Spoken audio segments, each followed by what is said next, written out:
tamang kaalaman tungo sa malayang kaisipan. Ako po si Ferdy Isleta. Ang kultura ay susi sa kadakilaan. Ako po si Annie Luis. Isang oras lang ang kailangan. Ako po si Renena Peñas at ito ang Padayon Presents the NCCA Hour.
Padayon, the NCCA Hour. Sulong na.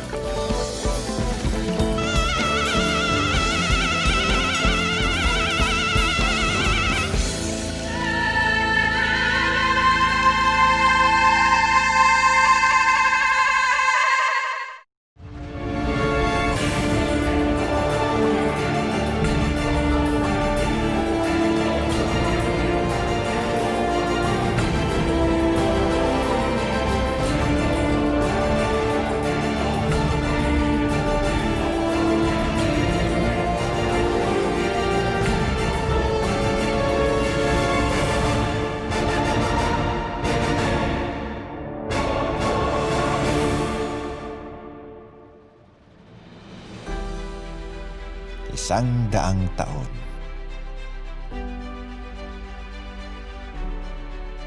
Daang taon ng pamanang kahusayan ng pelikulang Filipino. Libu-libong pelikula na nilikha at nagbigay hininga sa mga kwentong Filipino na isinalin sa mahika ng pinilakang tabing mula drama, komedya, pantasya, aksyon, hanggang sa mga pelikulang periodiko at makasaysayan. Hindi lamang aliw at kasiyahan ang inihatid ng bawat pelikula. Bagkus, nagsisilbing tulay ang bawat isa sa kalawakan ng ating imahinasyon.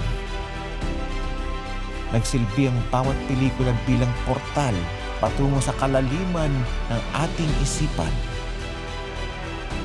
Ang bawat obra maestrang nilikha sa loob ng 100 taon ay sumasalamin di lamang sa kasiningan ng mga mamamayan, kundi pati sumasalamin ng ating katotohanan bilang Filipinong mamamayan.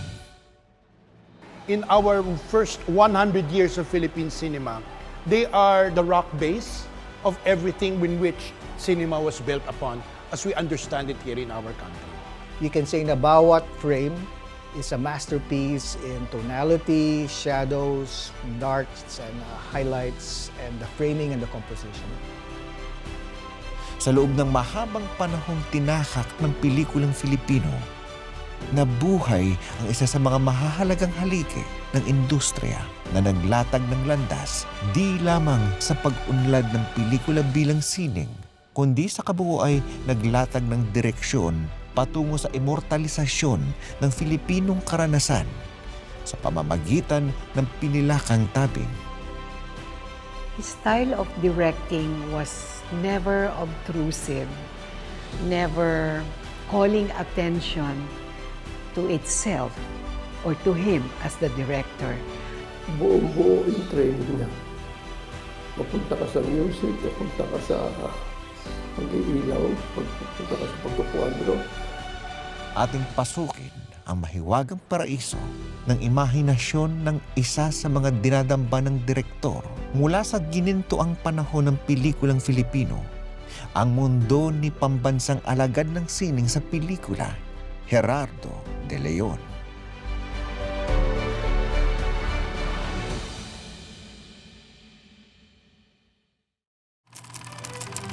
Lumaki sa isang masining na tahanan, hindi may kakaila ang malaking impluwensya ng mga artistikong ekspresyon ng sarswela at musika sa batang si Jerry. Pinanganak si Manong noong September 12, 1913, dito sa Maynila. Yung pamilya niya ay taga Bulacan. Ang tatay niya ay ang tinatawag na tatay ng sarswelang Pilipino, si Hermogenes Ilagan, at ang nanay niya ay isang pianista, si Dayaw de Leon. Kaya lumaki siya sa isang tahanan na puro sining, teatro, musika. High school pa lamang nagtrabaho ng binatilyong si Jerry sa sine moderno sa Quiapo bilang pianist ng silent movies. Ang kanyang paglapat ng musika na naging katuwang ng tahimik na kwento ng mga imaheng gumagalaw ay nagsilbing maagang pagsasanay para kay Jerry at marahil isa sa mga dahilan ng kanyang pagkahumaling sa mahikang hatid ng mga pelikula.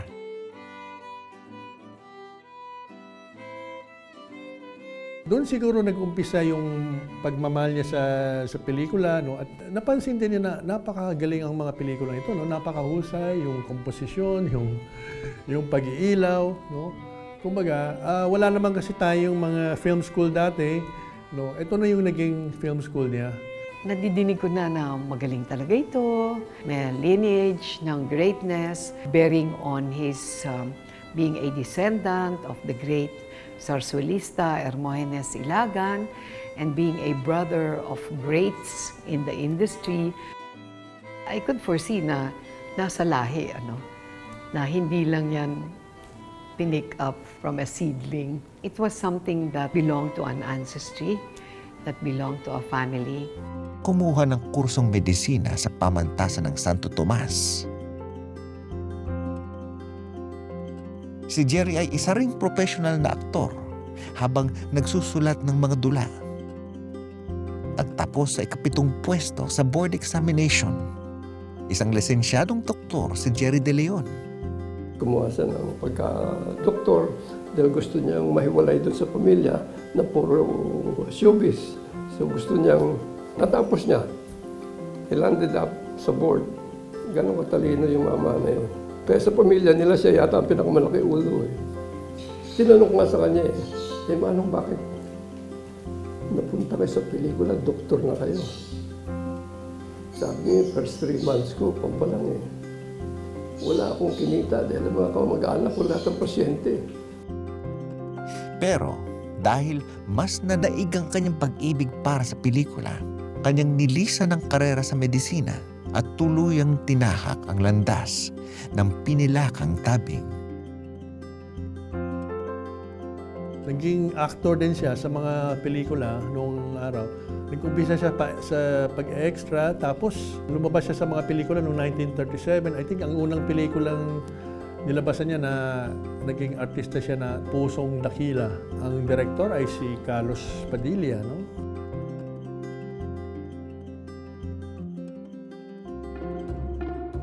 Armado ng sapat na karanasan, katambal ang pagpupursige para makamit ang pangarap, nabigyan ng pagkakataon bilang katuwang na direktor si Jerry de Leon ni Don Danon, direktor ng pelikulang Bahay Kubo taong 1938.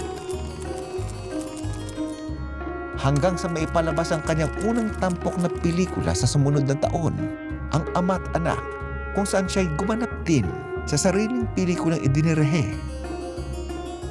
Bago mag-World War II, mahusay na siya. Yung mga nagsabi na ito na si Mano ng pinakamagaling na direktor, pinakamagaling na filmmaker sa lahat. At noong 1949 hanggang 1951, nagkaroon ng serye ng movie magazine, literary song movie. Nagkaroon siya ng monthly series. no, mga articles tungkol sa mga pinakatanyag na filmmaker sa Pilipinas. Siguro mga 20 direktor ang na-feature. At ang kaunang-unang direktor na na-feature ng literary song movie ay walang iba kundi si Gerardo de Leon. Hanggang sa pagsiklab ng ikalawang digmaang pandaigdig, nagpatuloy ang karera ni Jerry de Leon bilang direktor mula sa pelikula hanggang sa entablado ng teatro. Ang tawag niya sa kanya kasi Manong, no? Mga katrabaho niya, dahil it's a term of endearment. It's a term of respect also because his co-workers and his colleagues looked up to him in awe. Sabi nila, bihira talagang ganang klaseng henyo, no? Na makakasalubong mo dito sa pelikulang Pilipino, sa direktor. Matapos ang digmaan, nagpatuloy ang pamamayagpag ng karera ni Gerardo de Leon.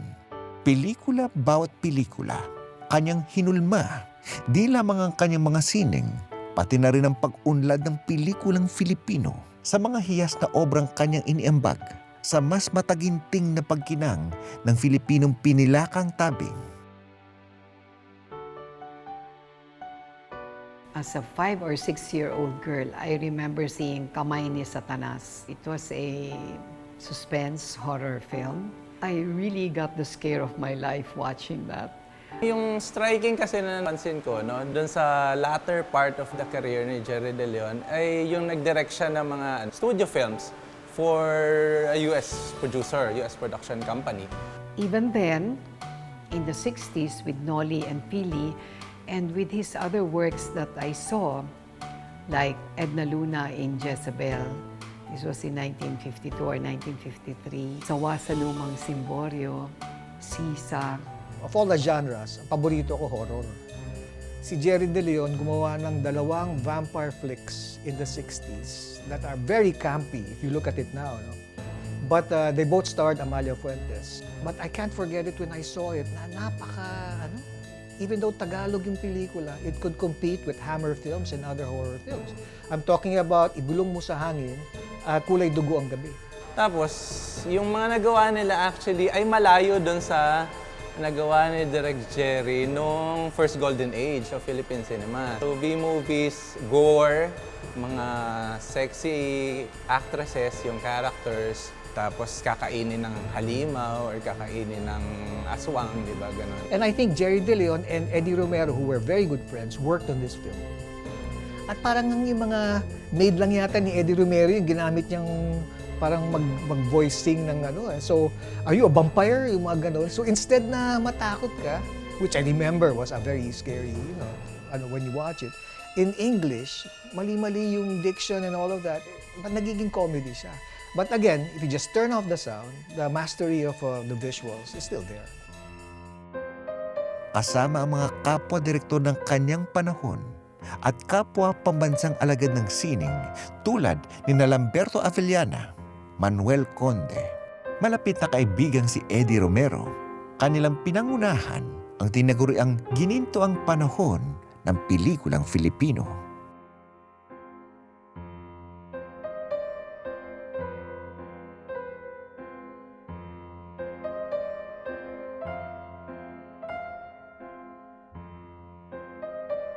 So, meron siyang mga series ng Blood Island kung saan kinuha siya doon ni Direk Eddie Romero dahil nga mentor siya ni Direk Eddie at saka close friends sila. As a young, 17er, 18er, Eddie Romero, the son of an ambassador, may pedigree yan, ganyan, started writing his first script. He did his associate directorship and the apprenticeship with Gerardo de Leon.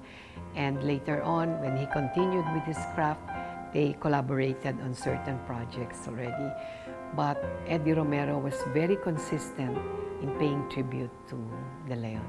Pero kung titingnan din kasi natin yung career ni na Jerry De Leon at yung mga kasabayan niya, sina Manuel Conde, sina Manuel Silos, sina Lamberto Avellana, sila yung unang mga Filipino filmmakers na nakapagpalabas ng pelikula nila sa ibang bansa at hindi lang nakapagpalabas, nag-compete sa mga international film festivals. So which means, panahon pa ng Hapon or even panahon pa ng mga Amerikano, nagko-compete na at nananalo na yung mga pelikulang Filipino. Tapos majestic yung mga productions. Kay Jerry De Leon, ang lalaki rin nung mga pelikula niya with El Filibusterismo, No Limit Angere, Sisa. And even yung mga later on, kahit natingnan natin na commercial, mainstream film, yung co-production nila with Hong Kong na Sandawong. Yung kaunang-unang Philippines-Hong Kong co-production, Sandawong. Ang shooting location ay ginawa sa Hong Kong. Pinagsama mga artista na galing Pilipinas at Hong Kong. Jerry De Leon, together with the likes of Manuel Conde, Lamberto Avellana, sila nagre-represent ng first golden age ng Filipino movies. Nangangahulugan kung anuman yung narating natin sa ngayon, having directors like Love Diaz, like Brillante Mendoza, all those who are now internationally recognized, kung walang Jerry De Leon at walang Lamberto Avellana, at walang Manuel Conde, wala lahat sila. Ito yung pundasyon ng tradisyon ng Philippine cinema. Ngayon, ang dami-daming nananalong filmmakers abroad, di ba? Saan ba nagsimula yan? Nagsimula yan doon sa first golden age, doon sa barkadahan, sa tropa na Manong Jerry. Sa iba't ibang produksyong pampelikula na siya'y nanahan, nakalikha si Gerardo de Leon ng napakaraming mahuhusay na pelikula sa ilalim ng iba't ibang kategorya at iba't ibang tema. Mula aksyon hanggang komedya, katatakutan at pantasya, drama, hanggang sa mga makasaysayang pelikula at marami pang iba.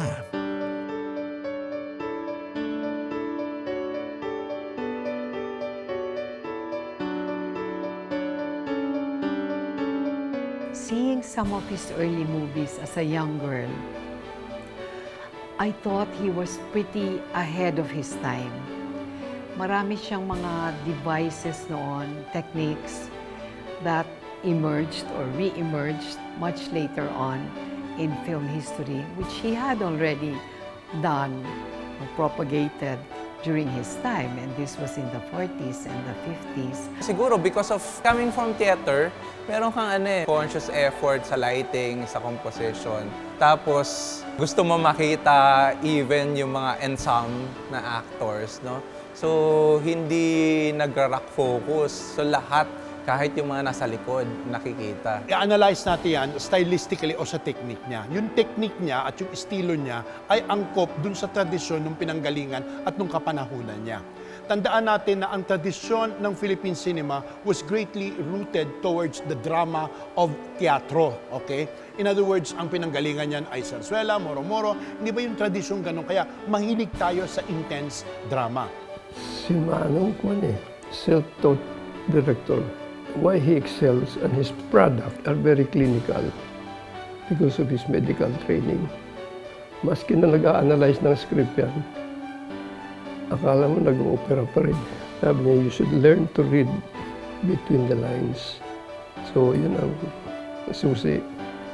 Kaya kung minsan may mga scriptwriter yan, hindi alam ni Manong galit sila.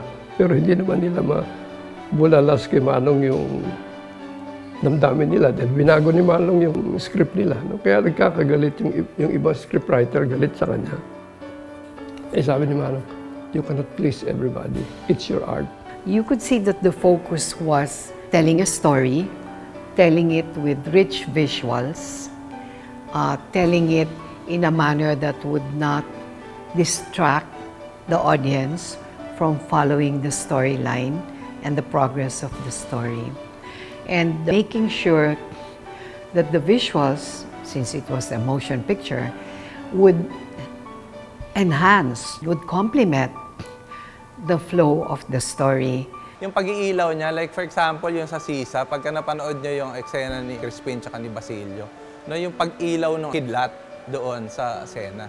Feeling ko mas galing ka sa German Expressionism and Italian Neorealism kasi yun yung common during that time na mga malalakas na film movements. Kaibahan ng pelikula ni Manong, yung timing sa editing, siya mismo ang pumuputol.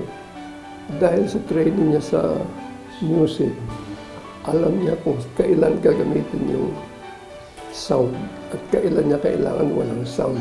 Kaya kung titignan mo yung all the way up from Sisa to Moises Padilla's story, all the way down to his last film, Banawe, ando doon yung tradisyon, okay, nung estilo ng pag-acting, estilo ng paggamit ng camera, classical sa tradisyon ng filmmaking of the time.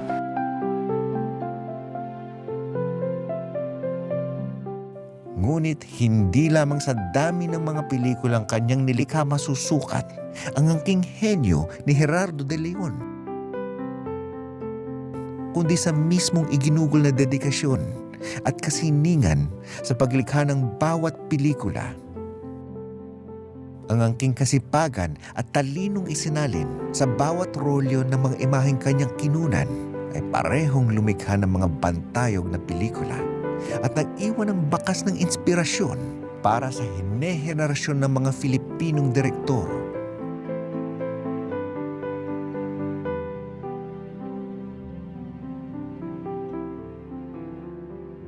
Sumikat talaga si Manong nung lumipat siya sa premiere. Pero at that time, wala na siyang boses. Ang experience ko kasi sa kanya, kahit na gano'n siya kasikat, no? Ang tingin ko parang estudyante pa rin siya ng film. Eh. Kasi pag wala siyang shooting, wala kaming ginagawa, mag-iaya yan. Di ka manood tayo ng sine. Merong magandang pelikula dito, panoorin natin. Ibang klase siya pag manood siya ng pelikula. Pinapag-aralan niya talaga. Noong araw kasi, buong araw, palabas ang isang pelikula. Kahit anong oras, pwede kang pumasok sa sinihan Yung unang screening, magdadala lang muna ng baon siya. Papag-aralan niya yung kwento, paano ang pagbuo ng kwento. So, saka yung psychology ng mga characters sa pelikula. Siguro sa akin, ang pinaka-naka-impact sa akin yung Moises Padilla story. Kasi even though bata pa ako noon at napanood ko, kasi hindi naman ako ganun katanda na napanood ko sa sinihan yun. Okay, napanood ko sa TV at naalala ko na that was the time when TV was showing good Filipino movies. Ang location niya, ginawa niya sa labas ng isang simbahan. Habang tina-torture si Moises Padilla, nag-intercut yung mga eksena sa crucifix doon sa loob ng simbahan, sa mukha ni Cristo, sa Stations of the Cross. Makikita mo, kinumpara niya yung kalbaryo ni Moises Padilla sa kalbaryo ni Jesu Cristo. So I was shaken by it because of the very content of that material, because you were dealing with a criminal and yet at the same time you were using it as a social commentary, not glorifying nor creating pity on the life of a criminal, but a reflection of society. It was intelligent, which is something so lacking now in our films. Pangalawang beses na papanoorin niya, papag-aralan yung mga visual, yung mga angulo, composition, yung pag-iilaw. Whenever I teach about his film, I always tell my students that they should follow him in terms of kasipagan. When he sets up a scene, I really think, I don't know, I never saw him direct in person. But when you watch his films, makikita mo, he does a lot of coverage. Ang daming angulo, iniisa-isa niya yung highlight, yung fill light, and all of that. So visual language. Pangatlong beses, papanoorin niya ay yung script, ano yung kwento, saka yung acting.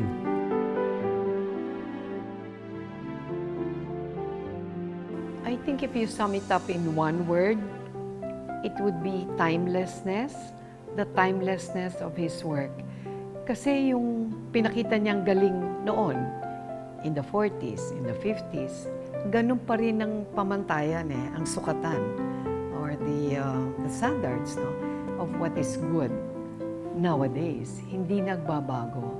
Like Orson Welles, who with Citizen Kane in 1938 was able to attract audiences and later on continued with his directors.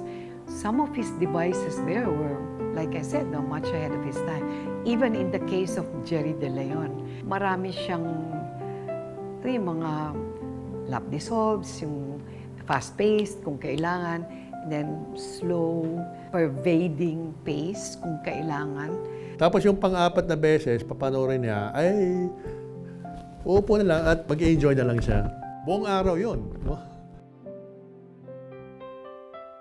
Gayon din, kanyang ginamit ang pelikula di lamang bilang daluyan ng masining at malikhaing ekspresyon, kundi bilang plataporma upang talakayin ang mahahalagang mga kaisipan at isyung panlipunan na bumabalot sa bawat kwentong Filipino.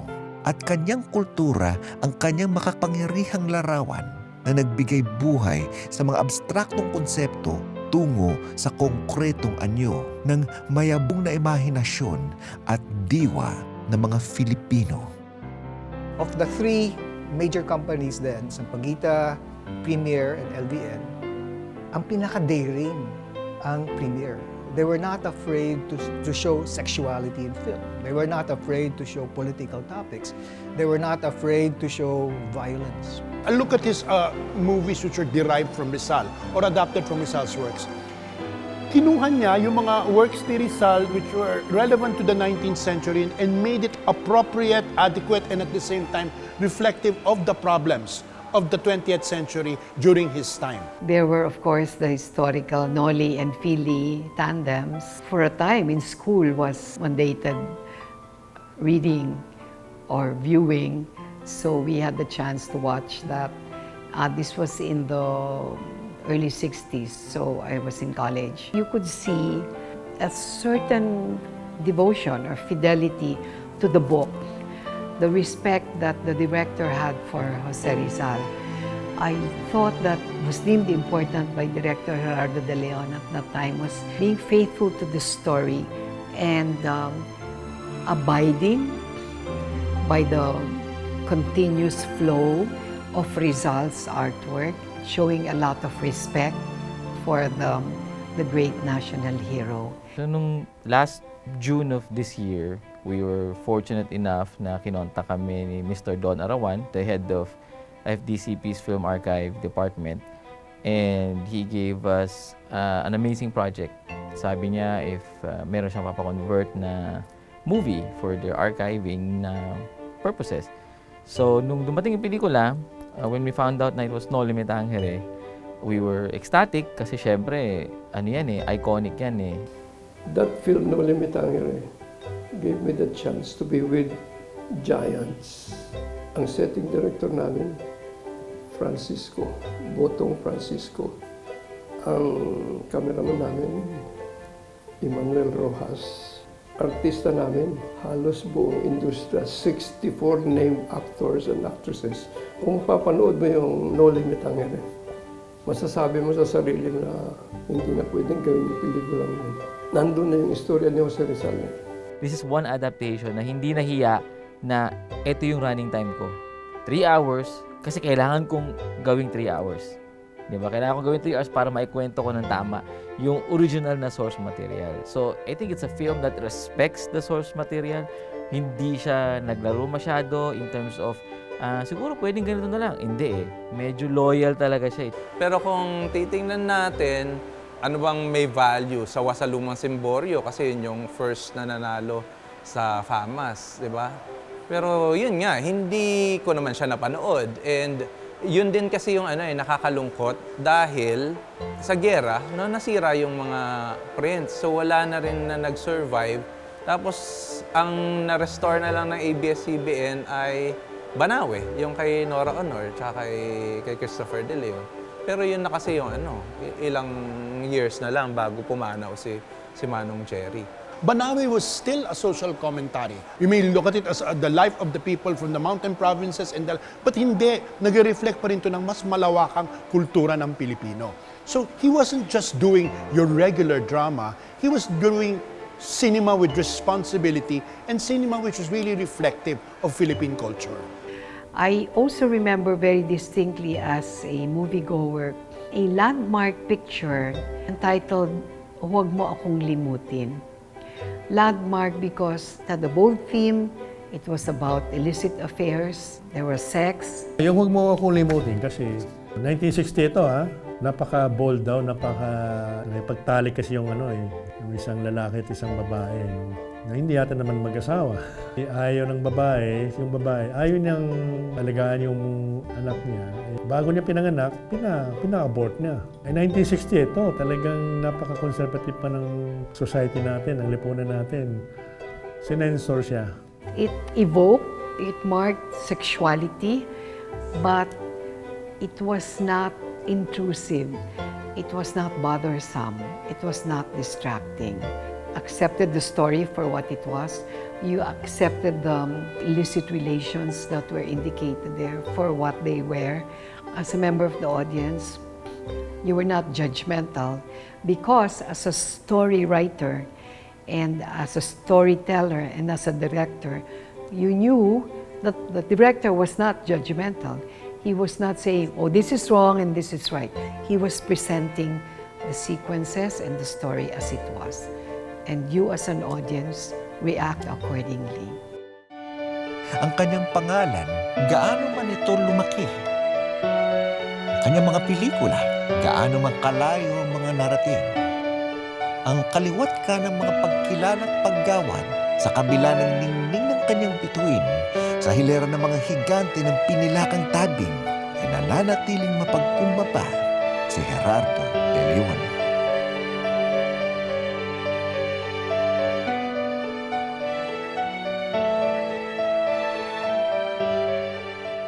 Si Manong ang parang nagbukas ng pinto ng pelikulang Pilipino na ipakilala sa buong mundo. Para kilalanin ka ng direktor na kagaya nila David Lin at ikukumbidahin ka kung saan-saan at saka mga kritiko na nakapanood ng kanyang mga pelikula na iba-iba ang appraisal, very, very positive. Nagkaroon ng recognition ng Filipino movies. Kaya yung mga sumunod na mga direktor naging daan para mabuksan din yung mga kabataan natin na gumagawa ng pelikula. Noong umpisa, 1952, itong FAMAS Award, siya yung kauna-unang itinanghal na Best Director. Naging Best Director siya sa Bagong Umaga. Pero ang Best Picture ay ibang pelikula naman, Sawa sa Lumang Simboryo. Pero si Manong din ang direktor. Ang kauna-unang pagkakataon na isang napaka-major film award, dalawa kaagad ang award niya.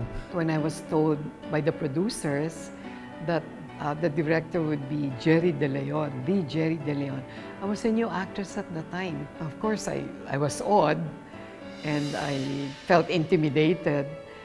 But you can see the greatness of this man. And we can generalize that it's really the great people who do not assert themselves, who do not command attention and respect, hopefully deservedly, do not team with self-entitlement. Wala siya nun eh. Dito naman sa FAMAS Award, mula 1952 hanggang 1971, nagkamit siya ng 5 Best Director Award. Nung araw na yan, yung naka-5 Best Director Award ka, halos taon-taon siyang nananalo. Kaya ginawa nila, nilagyan na lang siya sa Hall of Fame. Hindi siya pwedeng umulit. From what I heard is he was a typical friendly guy. Hindi siya yung diva. Because you have that. You have filmmakers na nakikita mo yung reputation nila is para silang mga senyorito as opposed to yung kanilang mga alipin. Ang alam ko kay Manong Jerry is para siyang ordinary guy, which makes his artistic excellence and qualities mas magkinang. Doon sa Southeast Asian Film Festival 1954, kung saan ang mga kalaban niya ay mga pelikula ng mga kapwa-direktor na Asiano, ang pelikula ng Ifugao ay nagkamit second Best Picture. Noong 1982, ginawa siyang isang national artist, Pambansang Alagad ng Sining ng Pilipinas. Maraming direktor na dumaan, mababaw ang yapak at nabura ng panahon. Yung mga yapak ni Jerry, mahirap burahin dahil malalim ang yapak ng kanyang mga paa.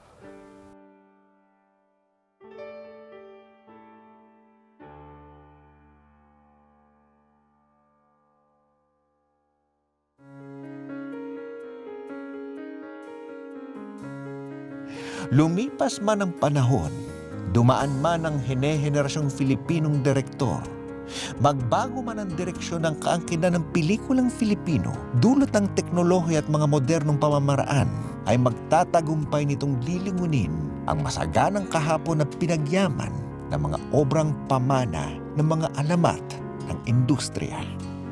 Ang kanilang mga sinimulan mga binuong pamantayan at ehemplo, gayon din ang mga itinalag ng mga daan tungo sa pag-unlad di lamang ng sining ng pelikula, kundi pati sa kabuuang kultura ng bayan.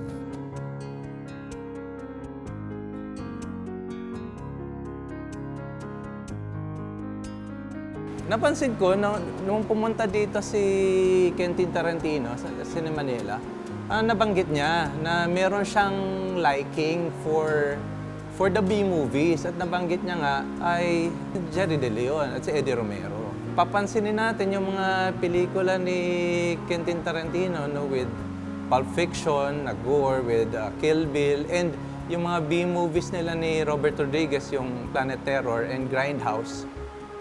Makikita natin yung impluwensya ng isang Jerry De Leon, di ba? Kung ang batang filmmaker ay ina-idolize na ang mga tipo ni na Quentin Tarantino, bakit hindi nila alamin sino impluwensya? Sa isang interview, naalala ko, sabi ni Mano, may 3 klaseng direktor. Yung una, diktador. Talaga siya yung hari. Ay, kailangan sundan mo lahat ng sinasabi ko. Tapos, yung pangalawang klaseng director naman, mas maluwag, mas mapagbigay, gano'n. Pero minsan, nawawalang control. Sabi ni Mano, siya yung pangatlo. Kombinasyon ng dalawa. May control, pero hindi rin masyado, no? Minsan, maluwag din. Ibig sabihin, tinitimpla rin niya yung approach niya sa pagdidirect sa tamang paraan. At nagpibigay rin siya ng palugid sa mga artista niya na sila mismo ang bahala mag-interpret sa mga papel nila. Pinaka-legacy ni Jerry De Leon para sa akin, amongst all the national artists, is that he was well-versed in historical drama, he was well-versed in classic Filipino literature, he was well-versed in action films, in fantasy, in horror. And I think what unites all of his films is the quality of his eye. Not even Broca, not even Bernal, not even his contemporaries have, that ability to turn each frame into like a piece of art. Complete, spelled C-O-M-P-L-E-A-T. Lahat ng gusto mong hanapin sa isang filmmaker, nasa kanya at the time when technology had its limitations, at the time when moral standards, for example, social standards, were different, not as advanced as now. At the time when style, techniques were not as abundant as they are now, his greatness remains timeless. Meron ako nakaligtaan, in-note down. Tapos tinanong sa akin, hindi ko nasagot. Pinagalitan ako. Alam mo kung bakit kita pinagalitan. Sabi ko, nagkamali ho ako eh. Hindi, talaga. Kaya pinagalitan kita. Dahil mahal kita. Yan ang hindi ko makalimutan. Ang sinabi niya, parang bang nagkaroon ako ng ama. Iyon ang tumatak sa akin.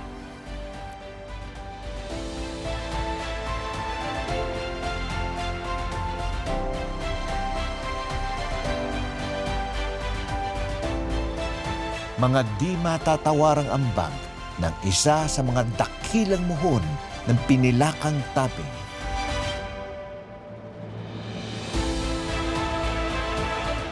Mga pelikulang nilikha't inialay na mas malaki pa sa buhay ang gintong pamana ni Ginoong Gerardo de Leon.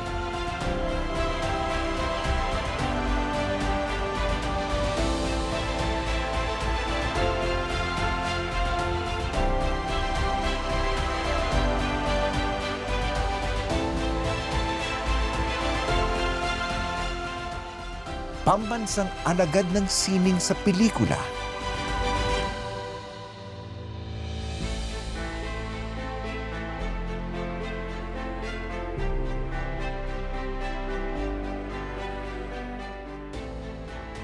Sagisag Kultura ng Pilipinas.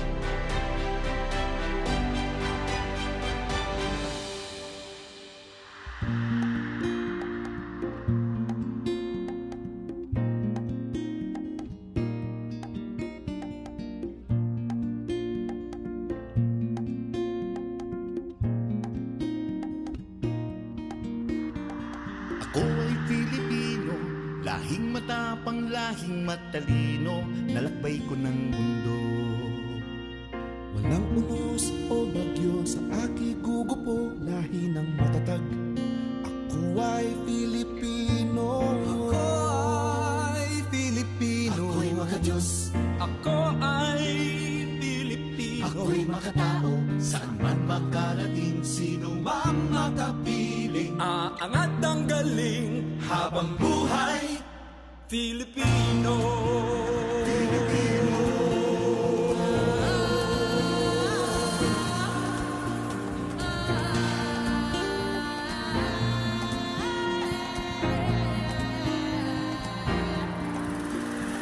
Tumikot sandaang mga isla, magkakahiwalay ngunit nagkakaisa.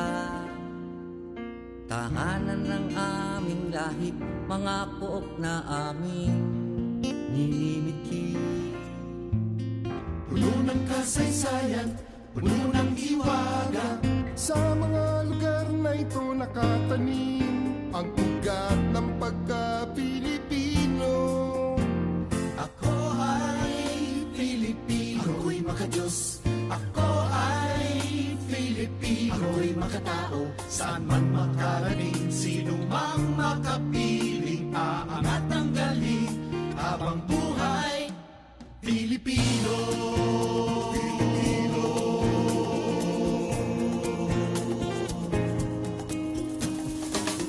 Kami ang lahing kayumanggi mula sa bughaw na langit at dagat. Mula sa pulang animoy dugo, hinalo sa dilaw na araw at bituin. Yan ang kulay ng katatagan, yan ang kulay ng kagitingan, buong tapang na sumisigaw. Yan ang Pilipino. Ako ay Pilipino. Ako'y makadiyos. Ako ay Pilipino. Ako'y makatao. Saan man makarating, sino mang makapiling. Aangat ang galing habang buhay, Pilipino.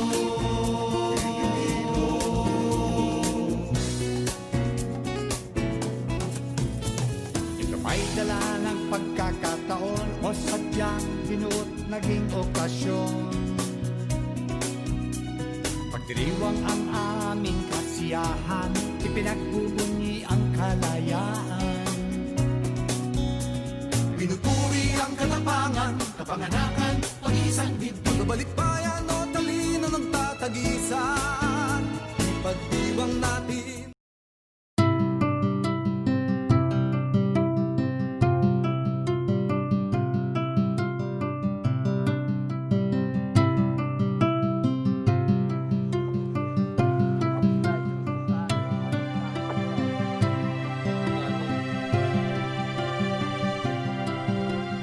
Bodies of water are more than just vital elements of our natural environment.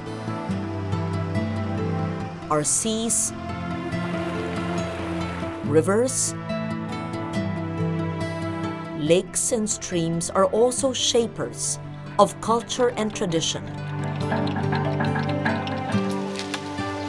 In the 6th season of Dayaw, we go with the flow to see how this most vital of resources has enabled us to become bearers of Dayaw, our knowledge, our pride.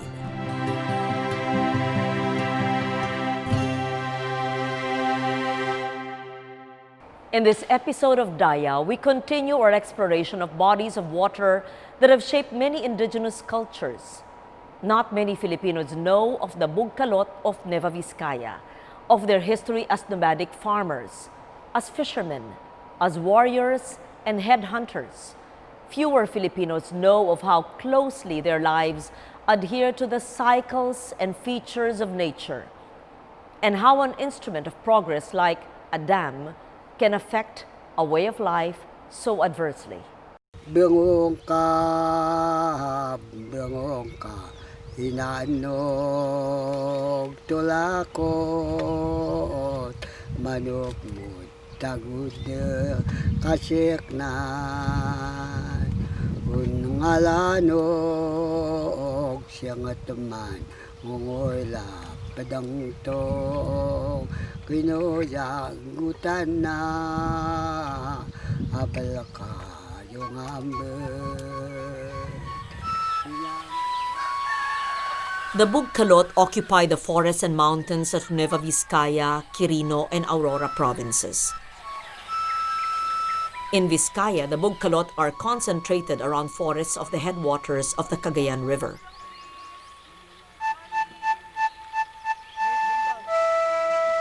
Unlike the other indigenous peoples of the Cordillera, not many early studies or documents exist about the Bugkalot. The few documents and studies refer to them by the more popular name Ilonggot. It was for their ferocity and daring as headhunters that the Ilonggot were well known. Long after other Cordillera peoples had been pacified, the Ilonggots were still actively practicing headhunting. The definitive text on the practice and psychology of the Ilonggot headhunter was published in 1980 by anthropologist Renato Rosaldo. Having lived with the Ilonggot for many years, he was able to study a society that had been shaped by headhunting from 1883, the time when the Ilonggot were first documented, to 1974 when the practice waned. The cult of the warrior headhunter was a deeply rooted one in Ilonggot culture. A successful headhunt allowed a young man to transition to adulthood and married life.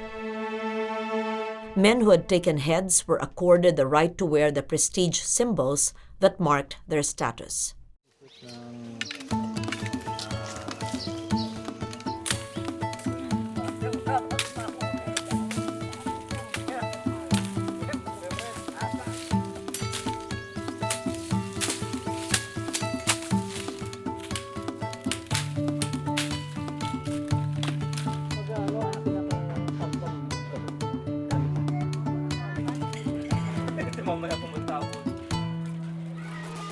The headdress adorned with the skull of the Kalaw bird was the most important of these status symbols, as were the earrings fashioned from the red beak of the Kalaw. Red leglets were also the mark of an accomplished headhunter. Rosado tried to explain the need for taking heads by linking this to the Ilonggot concept of ligat, a deep and troubling depression that afflicted Ilonggot youth and led to anger and aggression. Only after having successfully taken a head could one's sense of order and balance return. In 1967, a group of Ilonggot leaders came together to establish the Bugkalot Confederation, an organization of Ilonggot clans with the aim of establishing a new identity. Now as Bugkalot, their past as headhunters could be erased. As Bugkalot, the concept and image of the warlike Ilonggot could be rehabilitated. But much as their storied, controversial past could be rewritten, the Bugkalot ties to forest and river stayed on, slowly becoming more imperiled in these times.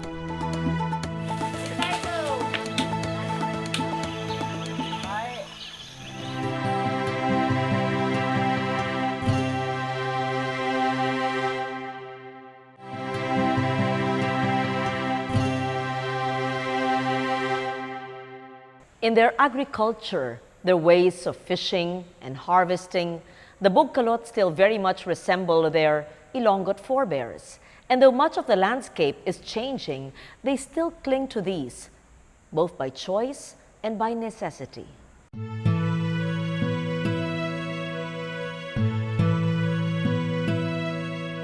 The dry rice method of planting is more favored by the Bugkalot.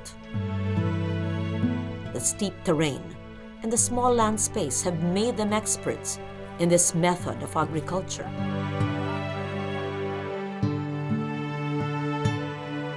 Ang kabuhayan ng mga katutubo rito sa amin, isa yung pagtatanim, pangangaso.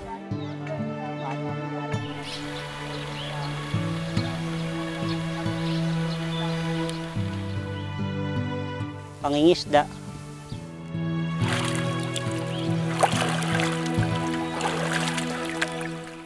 Kumukuha rin kami ng mga raw material sa gubat, kagaya ng yantok na ipinagbibili sa baba para ipalit ng mga kailangan namin, kagaya ng asin, sabon, mga damit.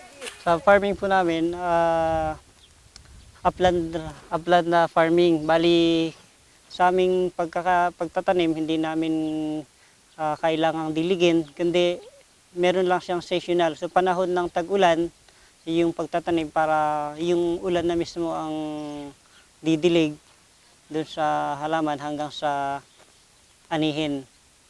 So pagka ganitong summer, land preparation, by the month of June, July, pagtatanim na yan para by October, November, hina-harvest na. Initutusok. Ang gamit kasi nun, kaya pag itinusok mo gano'n, tas may lalagyan. Kasi pag umulan, yung tubig, papasok doon, siyang didilig doon nandun sa loob. Pag umuulan, napupuno siya. Doon na magigising yung binhi para kuman siya, mabuhay. Kaya kahit pag halimbawa lumaki na siya, yung ding butas na yun yung nagsisilbing ipunan ng tubig para mabuhay yung halaman.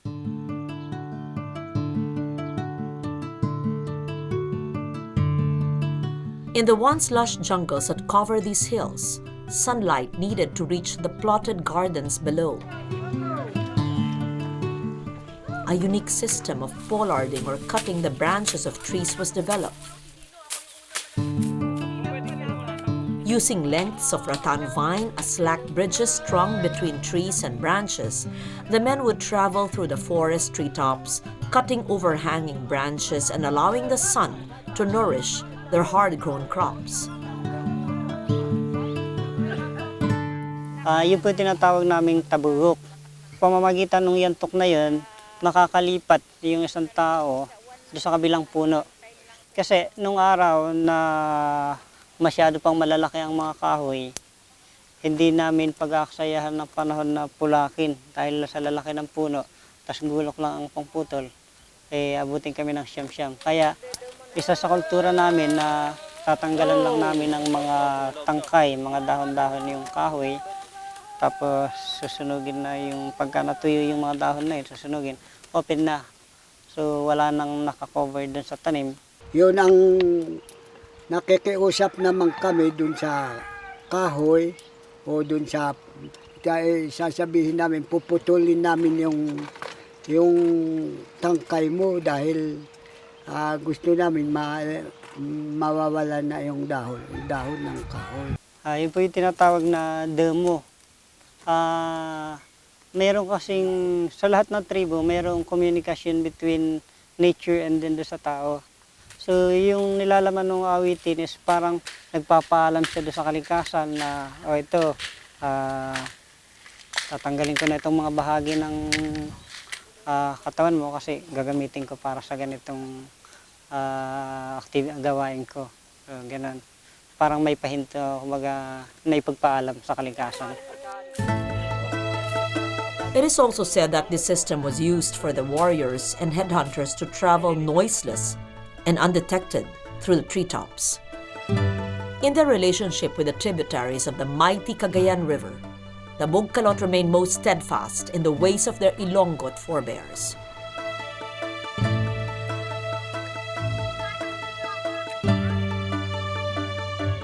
Ang pangingisda, nakaugalian namin na gawin araw sa gabi.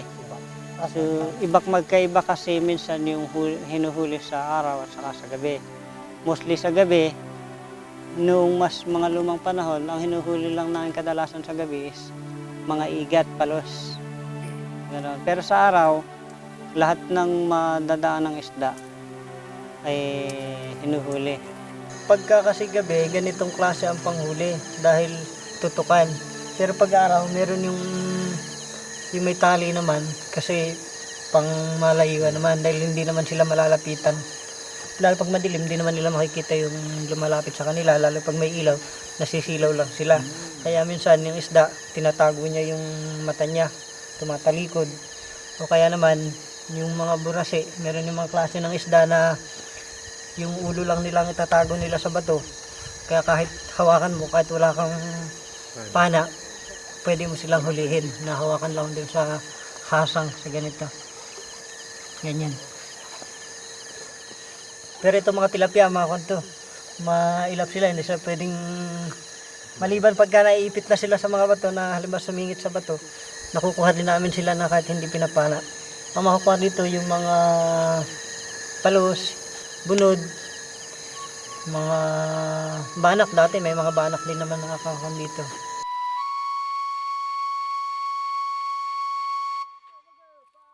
Isa sa nakaugalian namin na pangingisda sa araw, yung sama-sama na pangingisda, buong community. Mangingisda kami, lulusong kami sa ilog. Sa umaga, lahat ng kalalakihan, mangingisda. Yung mga babae naman, naghahanda ng babayo, nagluluto sila ng pagkain. Tapos yung mahuhuli sa umaga hanggang tanghali, iluluto lahat yan pagkain ng buong community. Pagkatapos nun, maninisid uli sa hapon. Yung mahuhuli na sa hapon, yun na yung hahati-hatiin para sa lahat ng pamilya na sumama. O kahit hindi ka pamilya, kahit hindi sumama, kung gustong bigyan, kung maraming huli, meron din binibigyan ng mga naiiwan sa baryo. Bahagi ng ikinabubuhay namin. So, ang isda, malaking portion din ng aming kultura na pinagkakabuhayan. Pagka kasi panahon na tag-ulan na malabo ang ilog, hindi kami ganong makapangisda. So, nasa gubat kami. Mga baboy ramo naman usa ang hinahanap. Tapos yung mga bunga ng kahoy. Pero pag panahon na malinaw ng ilog, nangingisda kami.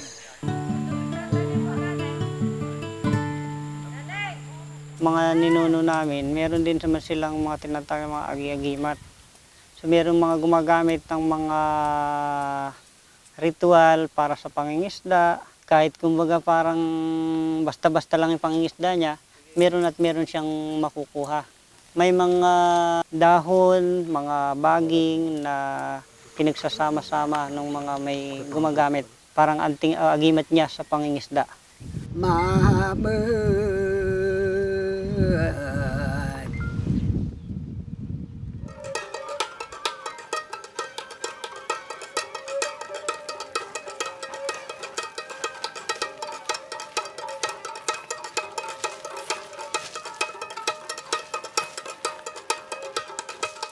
In the ritual chants and the communal dances, modern-day Bugkalot once again claimed their affinity with the Ilonggot, whose name they have renounced.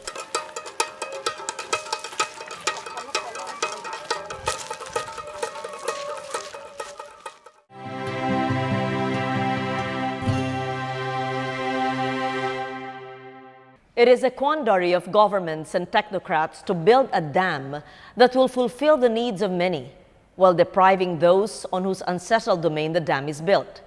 This is a crisis that the Bugkalot now face.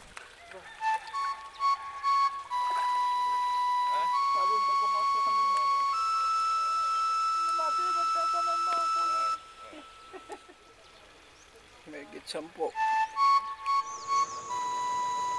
Nangingisda kami dyan sa luwasan pagka halimbawa malabo naman dito, tapos kung dyan nangingisda rin kami, kaya lang pagka naubos na agad, hindi na wala nang ganong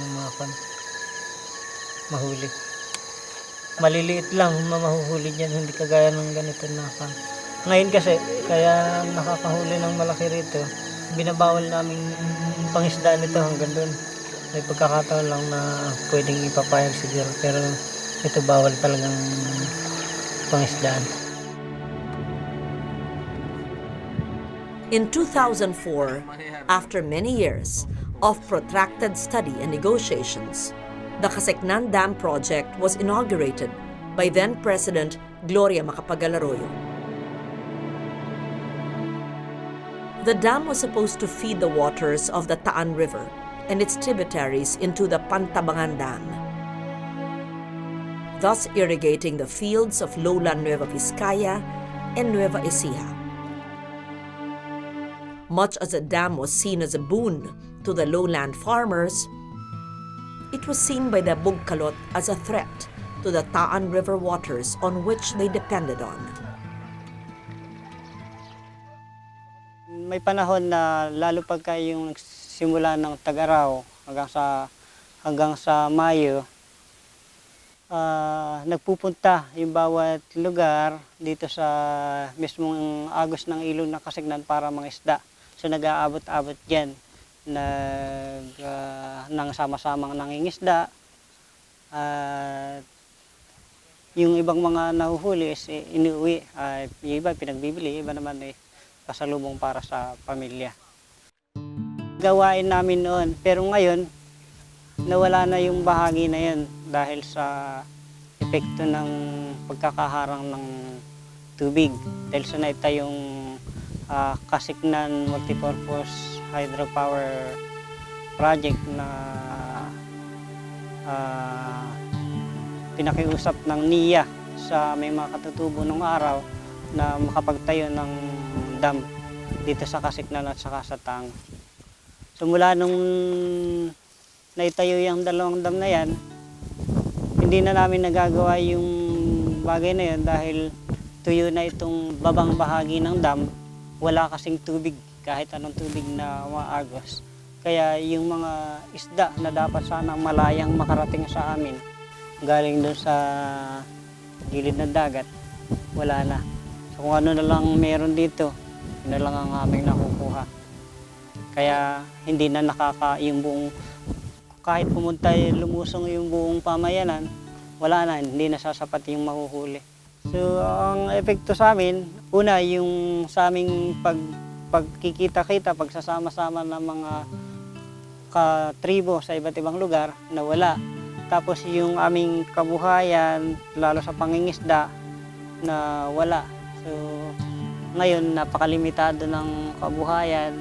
Nakikipagsapalaran kami, nakikigaya sa pagtatanim ng mga halamang gulay para lang mabuhay. Kasi naepektuhan din kasi ng pagkakaroon ng dam yung dating napakaraming mga hayop sa paligid namin. Dahil sa ingay ng makinarya, naglayuan na yung mga usa, mga baboy na mo, mga unggoy, na dati-dati makikita lang din dito sa gilid ng ilog. Pero ngayon, kailangan pa naming isang linggo para lang makahanap ng kailangan sa gubat. Sabihin natin nakakatulong, pero sa ibang pamayanan. Pero sa amin na nagmamayari nitong lupain, walang economic na tulong sa amin. Plus, dahil apektado rin yung aming kabuhayan sa tubig, dapat yung itinatadhana sana ng ating batas na dapat yung kalikasan hindi nasisira, kagaya ng mandatory flow na 10%. Dapat may tubig yan para at least yung mga hayop na dapat mabuhay dito sa lower portion ng dam, malaya silang makapagparami. And then, pwede naming mapakinabangan. So, yun po yung kanamin.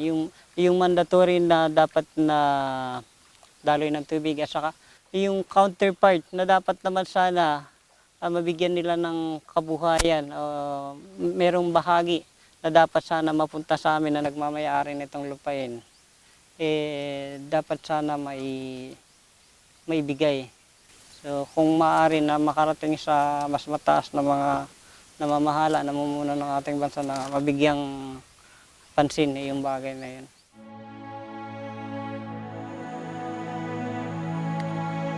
The waters of river that once nurtured their culture flow onto their lands less freely now, as the full might and effectivity of the dam is felt. With a dwindling water supply, what happens to the lives of the Bugkalot? Maraming isda noon, hindi kumpara ngayon.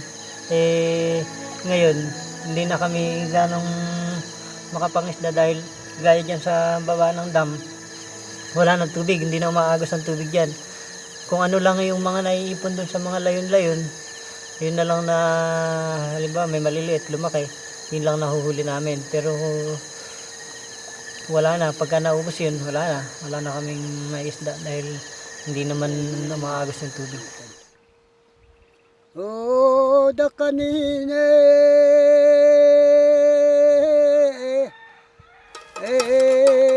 pakas lagi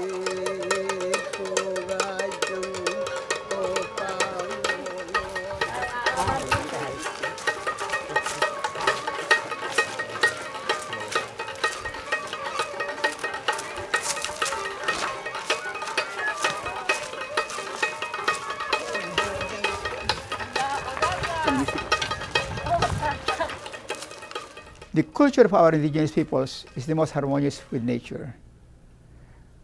For them, everything in nature is alive.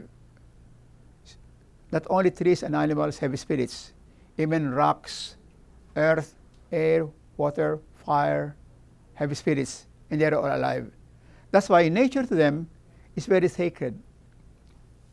And they live in harmony with all these spirits. That's why if you are to build an infrastructure for these indigenous peoples, the settings should be as natural as possible. I would also recommend that the masters among these indigenous peoples to be identified, the masters of the arts, the masters of their faith, the masters of their agriculture, the masters of their medicine be identified so that the government can support these masters, so that these masters can teach the people, their children especially, the way of the elders, so that the culture will not disappear even for a long, long time.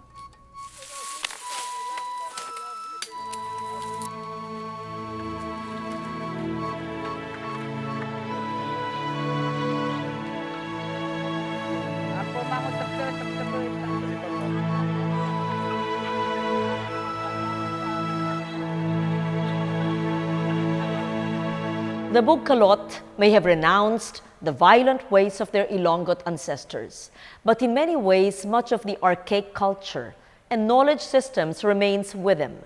These are traditions that they themselves have sifted through as they alter their identity. These are the practices that make the Bugkalot proud of who they have become. But in the face of technological development that alters the river on which they've lived, how will they cope? Just as they have survived a crucial change of identity, so do I hope that the Bugkalot, however and whenever they adapt to change, may continue to be bearers of Dayaw, our knowledge, our pride.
Padayon